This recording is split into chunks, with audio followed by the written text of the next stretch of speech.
University of Louisville understands that their students come from diverse backgrounds with aspirations, drives, and needs to match. With more than 50 online programs in areas like business, education, social work, engineering, and more, UofL provides students with a multitude of career advancing options and flexible coursework. Students can complete their coursework from the comfort of their home or on the go via mobile apps. Learn more at louisville.edu/online. That's louisville.edu/online.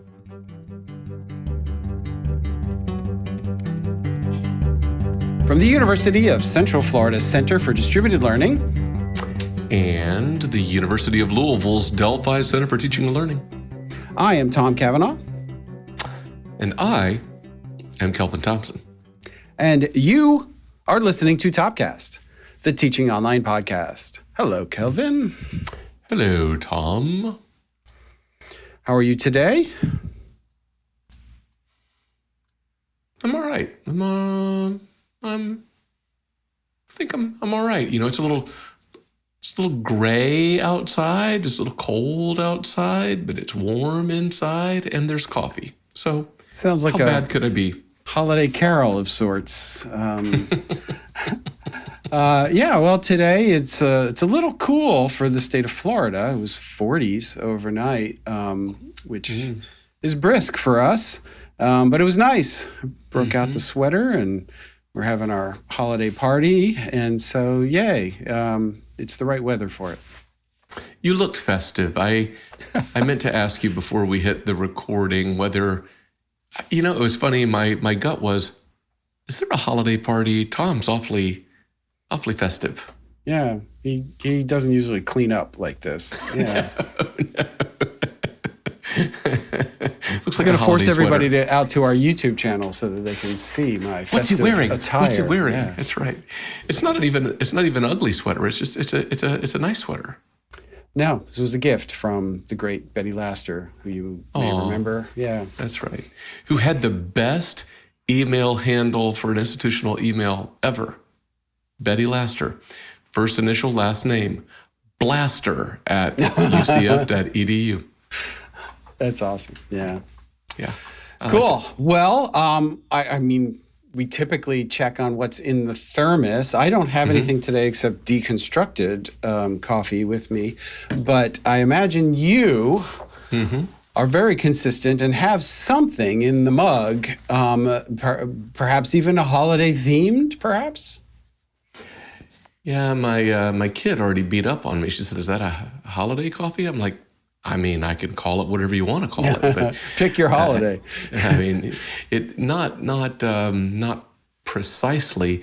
Although I did order it, and it was like a special order. So my coffee today, a little unusual, is a blend. You know, I don't do a whole lot of blends, but it's a weird blend because it's technically a blend, but it's all from the same area.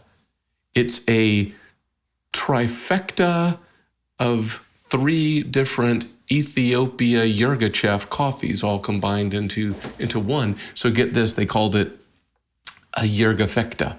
A Yirgafecta from Sightseer Coffee in Austin, Texas. Very colorful bag that it came in. Just got it last night, just opened it today. It's interesting, though, because Sightseer Coffee includes this little sort of social activist information. They say that, you know, worldwide, like coffee farm workers are made up of about 70+% women. That's who's out there harvesting and processing coffee. But women end up being practically shut out of like farm ownership and management and so forth. So Sightseer Coffee only sources from women-owned farms, and they try to pay above the fair market value just to kind of promote that. So I thought that was a really interesting bit of kind of statistical factoids and innovation, like leaning into something and trying to make something a little bit different, a little bit better. And so I thought all that kind of fit with today's episode topic. Can you Did find you? a connection? I did. Did you think that? Huh. I think it's all interesting. It is I also interesting. think it's interesting, just as a side note here, every time you drink a blend, you say, I don't usually drink a blend. I think it would be interesting to know how many times a blend has appeared on Topcast. Maybe not as many as I'm thinking, but for something you don't drink very often, it feels like it makes its appearance periodically. No, yeah. I think it's relatively rare. I will look into that for you, and I will report Maybe back. it's a job for AI. That's right. That analysis. All right. So the theme. So social kind of impact and female workers. I don't know. I'm going to say something with the social impact and creating access. Yeah, I was that's kind of along the lines. I was thinking of something, that's you're breaking through, you're changing, you're innovating in a model, keeping something. There's kind of the status quo, and you're kind of opening a door somehow. Yeah, I thought like that stuff. Yeah. Okay. Shall I tell the listening, viewing audience like how that does fit into I can't wait to hear what you say. Well, it has to do with our guest and the work that he is doing. So, Kelvin, you recently interviewed Dr. Matt Bergman. Dr. Bergman is an ambassador with CALE, the Council on Adult and Experiential Learning. He is also a senior fellow with Kentucky's Council on Post-Secondary Education and a partner faculty member there at the University of Louisville, so a colleague of sorts for you. Yep. Anything you want to say about the interview before we cut to it? Not much. I mean, I think you'll tell right away. Matt is top-notch, knowledgeable. He's been. He doesn't talk about this a lot, but he's been a practitioner. Like he's, as a faculty member, worked in programs that have really made strategic use of the stuff that we talk about, which is credit for prior learning or prior learning assessment, which is sort of the innovative breakthrough access strategy. If you want to go backwards to a kind of reverse connection to the coffee thing. So he's the real deal, and which is why he has all these other roles with these associations and organizations advancing and championing this effort. Yeah, I would say he is himself sort of a like national champion in this space. Awesome. Well, through the magic of podcast time travel, here is your interview with Dr. Bergman. Hi, Matt. So good to have you on Topcast today. Thank you so much for having me today.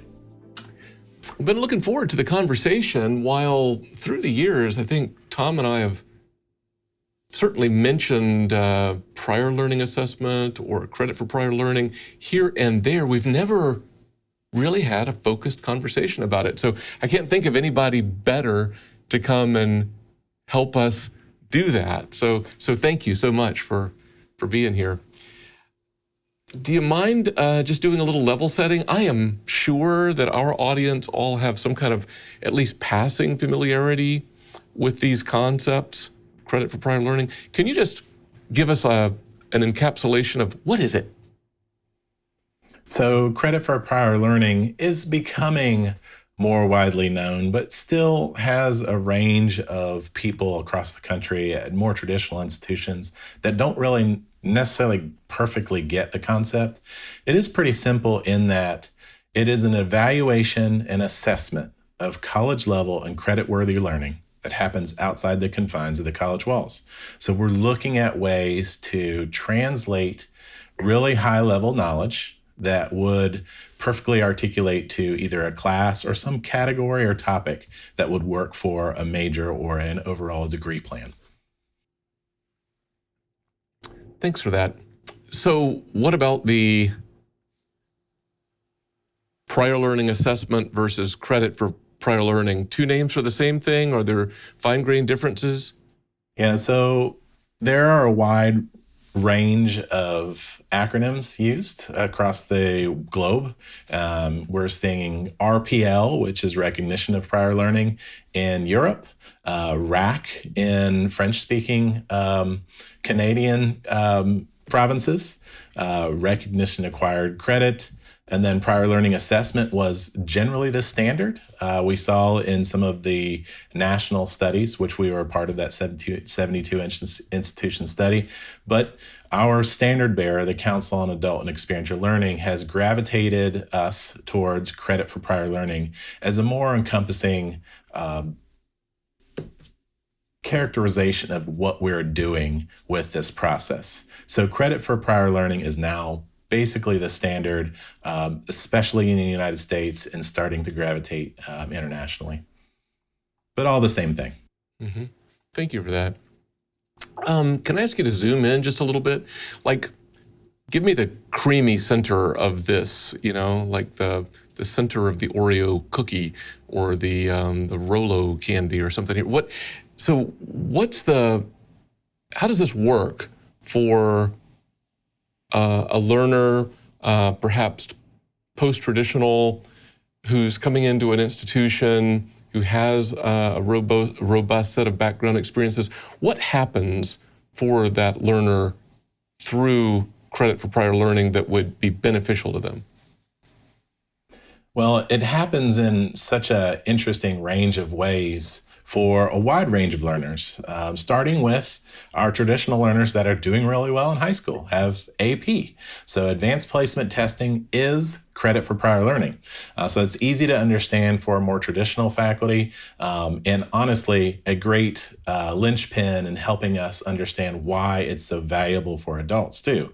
If we're going to acknowledge advanced placement for 17, 18-year-olds, why wouldn't we then consider some portfolio-based credit or challenge exams or other ways to translate learning into academic credit from external sources?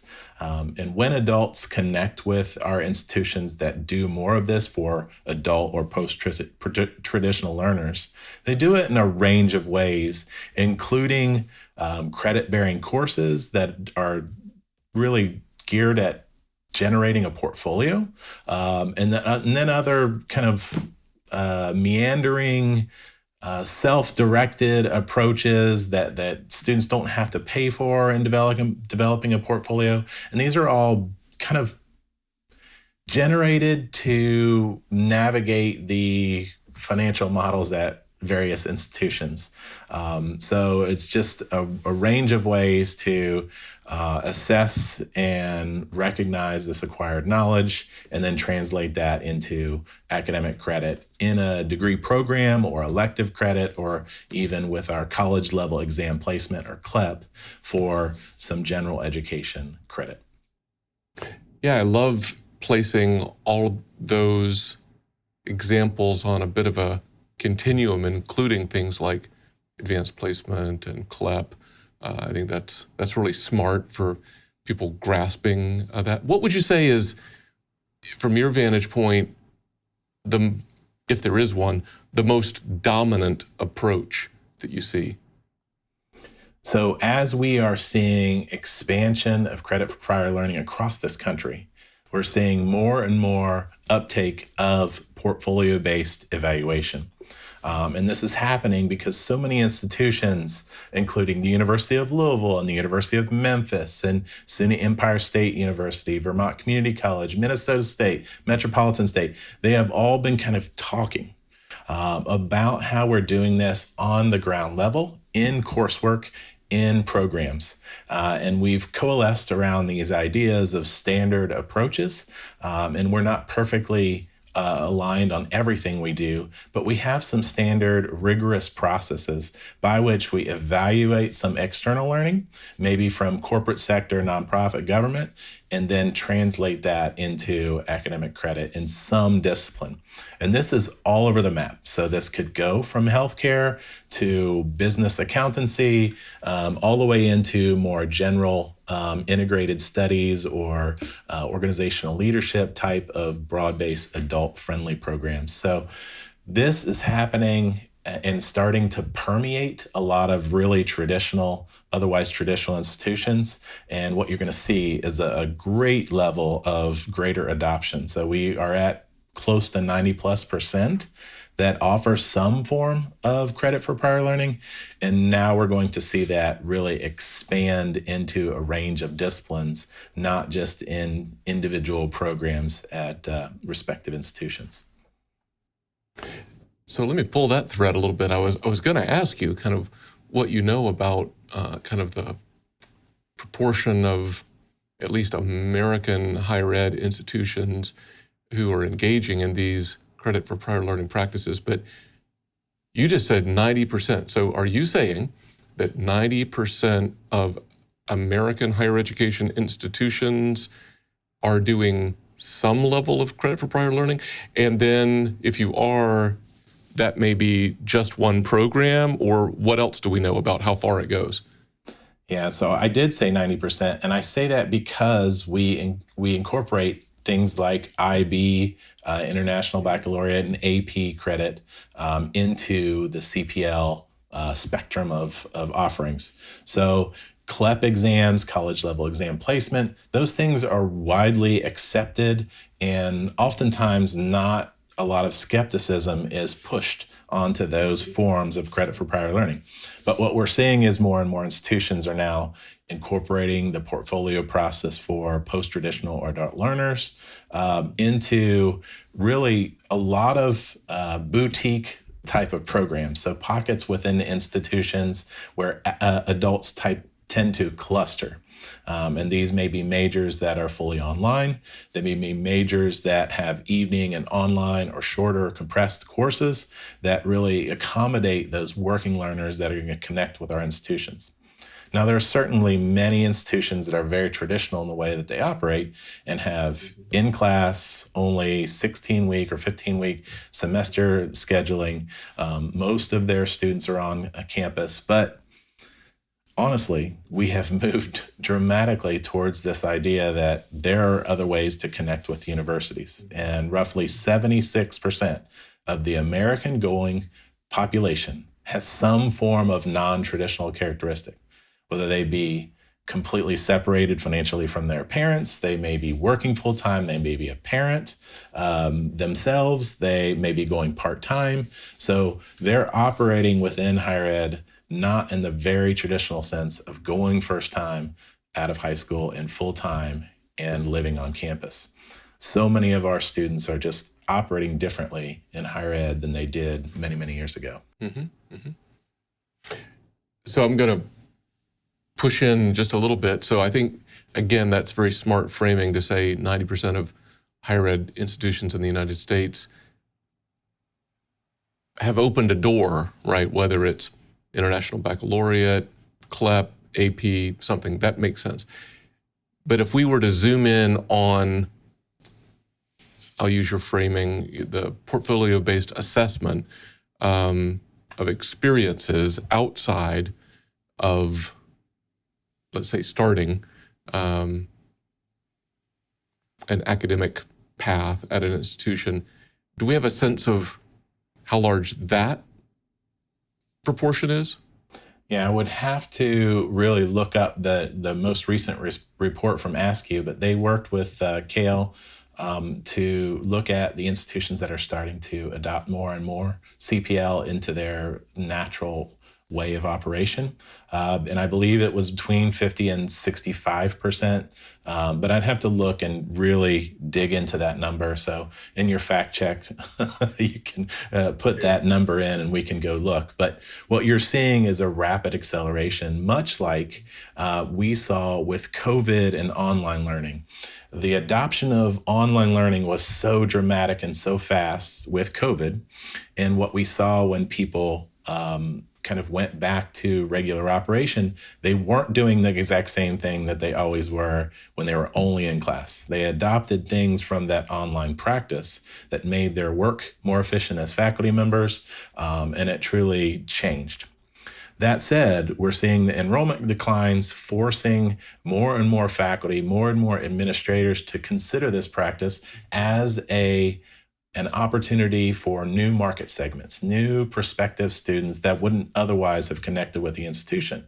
And what we're seeing from another recent finding, over 80% of adult learners, when deciding where to go, are considering whether or not the institution has CPL. So they're making that decision based upon whether or not your institution has credit for prior learning. That decision-making data point is so important because now students are striving towards this idea of efficiency and then this acknowledgement of what they've already accrued as far as knowledge in industry and nonprofit and government sector. Yeah. That is still a very large proportion. I mean, if you're anywhere close to accurate in your off-the-cuff remembering there, that's, I mean, honestly, that's a bit of a larger proportion than I was expecting. Is there anything, I mean, you've really leaned into the diversity of approaches and the varied implementation methods, but in your work, is there like a major obstacle that you run across again and again and again that if ameliorated would kind of unclog and foster even greater dissemination of these practices and greater adoption? Yeah, I often say standardization and rigor of process are the two key elements in really accelerating adoption. My friend, and I always call one of the founders of CPL, Nan Travers up at SUNY Empire State University, has said the best way to create greater levels of adoption and eliminate all skepticism is to take a portfolio that was generated by an individual student under FERPA regulations and show it to other faculty, because they will see the level of consistency, the level of thought, and then the rigor involved in the evaluation, and oftentimes say, oh, this is great, we should do more of this.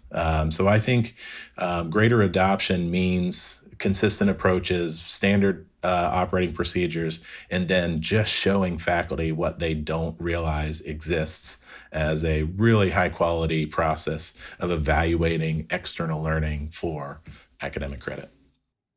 That's excellent. I mean, and that's probably a great place to leave it, but I generally like to offer our listeners a final gift, final word from our guests. Is there any one practical tip or admonition or principle that you would want to leave ringing in the ears of our listeners?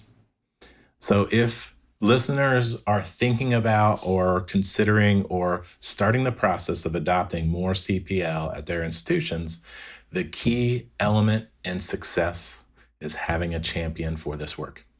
Whether you are a large or small institution, an individual that has some element of faculty background or connection and rapport with faculty to navigate that process, and then standard approaches, really accelerating access to larger groups of learners. What we found in the PLA Boost study, which was published in 2020, was 72 institutions. We found that what we found before, and that is students graduate at a higher level, higher rate. They get to graduation faster, and those are great things. But there is also a concern that we might lose tuition credits granting these credits as they do the evaluation. But a beautiful finding from that study, the 72 institution empirical study, was that students that had access versus students that didn't took on average 17.6 more credits with that institution. So it's very counterintuitive to think that if granted credits, you would take more credits. But when you look at the national rate of adult student persistence, it's not pretty. And if we are to increase that by roughly 10 points, we have a net positive revenue. So now you're seeing greater levels of persistence, sense of belonging in the process for acknowledgement of who they are and what they've done. And now they're persisting at a higher rate, therefore generating more tuition, more dollars to your institution as a result of incorporating this process into your natural fabric of institutional work and serving adult learners at a greater clip. Well, that's great. It's been so good having you on Topcast today, Matt, and Tom will join us in the wraparound, and I'm sure he'll add his appreciation as well. So, Kelvin, that was your conversation with Matt Bergman. Yeah, I mean, probably not the first time he's talked about those topics. Probably. But it was really interesting, right? Because I think this is an area that is probably not leveraged enough for creating access for students with so much mobility with students, with collections of credits from various places, acquiring skills on the job site or in the military or whatever they are. It just feels like there are more avenues to gather credential type skills and competencies that could be granted credit of some sort, more so than in the past. Yeah. And shout out, I mean, if you don't normally consult the show notes for these episodes, do, because Matt followed up with a couple of substantive, read more about it, resources, more data. He was a little don't fact check me. But he's got some sources there that are worth reading, which I think are very interesting. And to your point, I know I was in the interview, I said this, but I'm still rather struck with just I just don't think this way, that when I, through the years, have thought of prior learning assessment or credit for prior learning, I just haven't put advanced placement testing, CLEP, International Baccalaureate. I just haven't put those kinds of things on that shelf in my brain. And I think it was really smart to say, like that, Yeah. There's a kind of a YouTube channel that I will sometimes get vortexed into. And I think it's called Hacking College. And the whole purpose of it is to see how cheaply and how quickly you can get a bachelor's degree. And there are all these different schools. A lot of them are competency-based that they kind of gravitate towards because you can kind of move at your own pace, and if you're motivated, you can go quickly. But to get there, they talk about all of these kind of straighter lines and Sophias and other kinds of places where you can do work for which you can be granted credit later. And a lot of them are very low cost. And by doing all your gen ed there, for example, and then getting that accepted at another institution, they're able to kind of hack college and do your whole degree at X cost in Y time. And those are other ways of kind of thinking about credit for prior learning. Yeah, I mean, if our listeners look at those resources that Matt sent, at least one of them delves into some particulars in a much more focused kind of way than we were able to get into in our conversation. Just like you mentioned, military experience credit, and I don't think we talked about that in the interview per se, but there's quite a bit about that and other kinds of sources. And so I think it's really kind of awareness and definitional expanding, to kind of look at the practical things and go, oh, I see, that and this and the other thing. And yeah, really, really interesting. Here at this institution, one of the things that is well done is there's one program I'm thinking of, there's a course where learners can build out their evidentiary portfolio. And so that course is a container, right, into which, the validated portfolio components, kind of make up the content of the course. So that it's a way of doing that conversion. It's not the only way, but it is a way. Like I remember being fascinated, being at some convening years ago. Matt mentioned SUNY Empire State. I met a colleague there and was really fascinated to hear about her work. She was talking about the way that they do things and the portfolio assessments. And so lots of different ways of doing it. But I like one of those sources as well talked about, I think 15% of institutions that are engaged in credit for prior learning, they use manual processes rather than technology-enabled efficiencies. So it could be very laborious if you're not careful, I think, right? So there's trade-offs. Maybe as a last point, you want to maybe expand on what you talked to him about with this faculty champion idea? Yeah, I mean, I thought that was good. It was a good thought, right? And we've seen this, Tom, through the years there at UCF about other kinds of adoptions of practices and innovations, right? That having a faculty member who really buys into, values, exemplifies, and who is respected and is seen as like the real deal, being the face of, or a hey, this worked for me, it might work for you, not in some sort of slick used car salesman kind of way, but in a just personal testimonial kind of way, goes a long way to fostering adoption. So I thought that was a brilliant mention. He said, if you're going to do something, make sure there's somebody who can kind of talk the talk. Yeah, it's good advice, and especially for people who are kind of thinking about what can I do at my institution. That's a very practical step that one can do. Yeah. All right. Well, I imagine your coffee is getting low. Your blend, your Yurgachev, whatever it's called. Yurgafecta. Yurgafecta. That was it. Sorry. You wanna try and land the plane for us? All right. Landing gear down, nose up.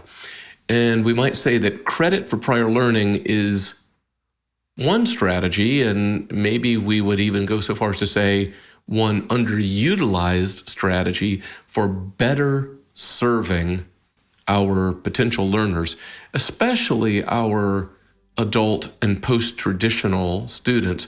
Digital learning professionals, like all of us, listening to or making this podcast, should be looking for ways to encourage greater adoption of CPL as part of our broad work. Would you agree with that? I would agree with that. Yeah, I definitely think it's an area that we could be doing so much more in so many different ways. Mm-hmm. Well, great. Thank you to Dr. Bergman. Thank you, Kelvin. Until next time, for Topcast, I'm Tom. I'm Kelvin. See ya.